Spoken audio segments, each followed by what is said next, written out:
Friends, रामनेट GRF channel में आपका स्वागत है। तो फ्रेंड्स, जो भी स्टूडेंट्स एनटीए यूजीसी नेट की तैयारी कर रहे हैं और जून में अपना एग्ज़ाम देना चाहते हैं या देने की सोच रहे हैं, तो उनके लिए ये वीडियो काफ़ी हेल्पफुल है। तो आज इस वीडियो में हम देखेंगे जो हमारी यूनिट है 9 पीपल डेवलपमेंट एंड इन्वायरमेंट, उसमें मोस्ट इम्पोर्टेंट टॉपिक आता है क्योटो प्रोटोकॉल। उसको हम आज कवर करेंगे और क्योटो प्रोटोकॉल बहुत बार पूछा भी गया है। तो आइए देखते हैं क्योटो प्रोटोकॉल क्या है। तो क्योटो प्रोटोकॉल 1997 में आया। तो ये आप इसका वर्ष भी याद रखें कि किस सन में क्योटो प्रोटोकॉल आया था। और जो भी स्टूडेंट्स मेरे चैनल पर न्यू आते हैं तो सभी इससे यही कहना चाहूँगी, आप मेरे चैनल को ज़रूर सब्सक्राइब करें और जो भी आपका डाउट है वो कमेंट बॉक्स में ज़रूर पूछें। मैं इस चैनल पर पेपर 1 और पेपर 2 दोनों की ही तैयारी करवाती हूँ। तो आप कमेंट बॉक्स में अगर आपका कोई डाउट है तो ज़रूर पूछें। तो क्योटो प्रोटोकॉल आया था 1997 में। जलवायु परिवर्तन पर चली लंबी बहस के बाद जापान के क्योटो शहर में 11 दिसंबर 1997 को हुए यूएनएफसीसी के तीसरे सम्मेलन में क्योटो प्रोटोकॉल को स्वीकार किया गया। तो आप ये भी याद रखें कि क्योटो कहाँ है, जापान का एक शहर है। उसमें 11 दिसंबर 1997 को क्योटो प्रोटोकॉल को स्वीकार किया गया।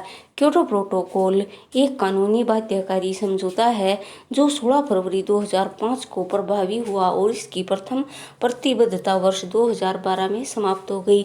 यानी एक कानूनी बाध्यकारी समझौता है, यानी कानून के तहत इसको मानना सभी के लिए ज़रूरी है।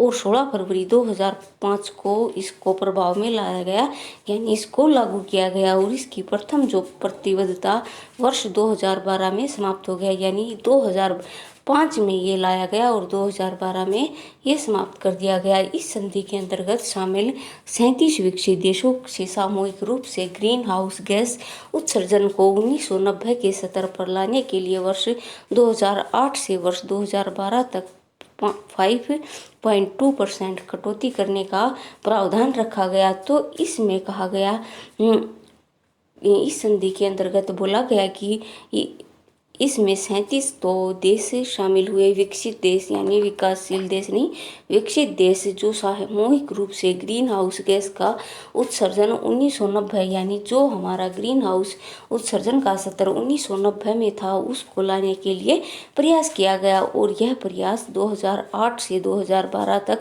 कितना करना था, 5.2% कटौती करने का प्रावधान रखा गया। इसकी द्वितीय जो प्रतिबद्धता अवधि जानकारी है, वो अवधि जो है वो जनवरी 2013 से प्रारंभ हुई और 2 दिसंबर 2020 में समाप्त हो गई। यानी ये तो पहला जो इसका फेज आया वो आया 2008 से 2012। ये भी आप याद रखिए, जो पहला था वो था 2008 से 2012 और जो दूसरा था वो था 2013 से 2020। ये दोनों सन आप याद रखिए कि पहला फेज आया 2008 से 2012 और दूसरा आया 2013 से 2020। और क्योटो प्रोटोकॉल में एनेक्स 1 देशों द्वारा उत्सर्जित निम्न 6 ग्रीन हाउस गैसों को शामिल किया गया। तो आप ये भी ध्यान रखें कि क्योटो प्रोटोकॉल में कितनी ग्रीन हाउस गैसों को शामिल किया गया। एग्जामिनर पूछ सकता है, जैसे 6 लिख देते 6, 8, 9, 5, इस तरह से आप ये याद रखें कि क्योटो प्रोटोकॉल में 6 ग्रीन हाउस गैसों को शामिल किया गया और इनके नाम हैं carbon dioxide CO2, methane CH4, nitrous oxide NO2O और परफ्लोरोकार्बन PFCS और हाइड्रोफ्लोरोकार्बन FCS तथा सल्फर हेक्साफ्लोराइड SF3। भारत ने अगस्त 2002 में क्योटो प्रोटोकॉल का अनुमोदन किया गया।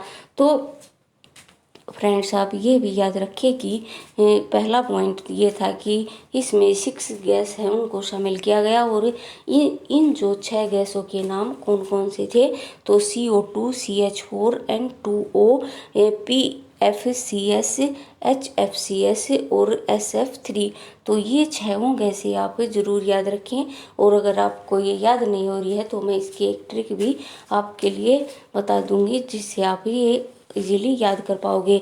तो जो क्योटो प्रोटोकॉल है इसमें कई इंपॉर्टेंट पॉइंट हमारे बनते हैं। सबसे पहले क्योटो प्रोटोकॉल कब आया और इसके 2 फेज कौन कौन से थे और कब तक थे, ये आया 1997 में, मोस्ट इम्पोर्टेंट पॉइंट है। और दूसरा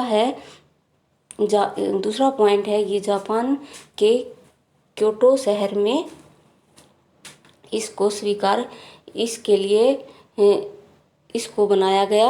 और इसके 2 फेज आए थे, पहला 2005 से 2012 और इससे नेक्स्ट ईयर का ही आप ले लो कि ये आया था 2005 से 2012 और दूसरा था इसका 2013 से 2020। तो ये आप ज़रूर चीज़ें याद रखें। और उसके बाद है इसमें 6 ग्रीन हाउस गैसें थी और इन गैसों के नाम भी आप ज़रूर याद रखें। इससे फ्रेंड्स क्वेश्चन ज़रूर बन सकता है। तो ये आपके लिए मोस्ट इम्पोर्टेंट पॉइंट है, वे आपको मैंने बता दिए हैं, तो आप इन्हें ज़रूर याद रखें। तो आज के लिए इस वीडियो में इतना ही। वीडियो पसंद आए तो इसे लाइक करें, चैनल को सब्सक्राइब करें और इसे ज़्यादा से ज़्यादा शेयर करें। अगर आपका कोई भी डाउट है तो आप कमेंट सेक्शन में पूछ सकते हो। मिलते हैं नेक्स्ट वीडियो में। Thank you.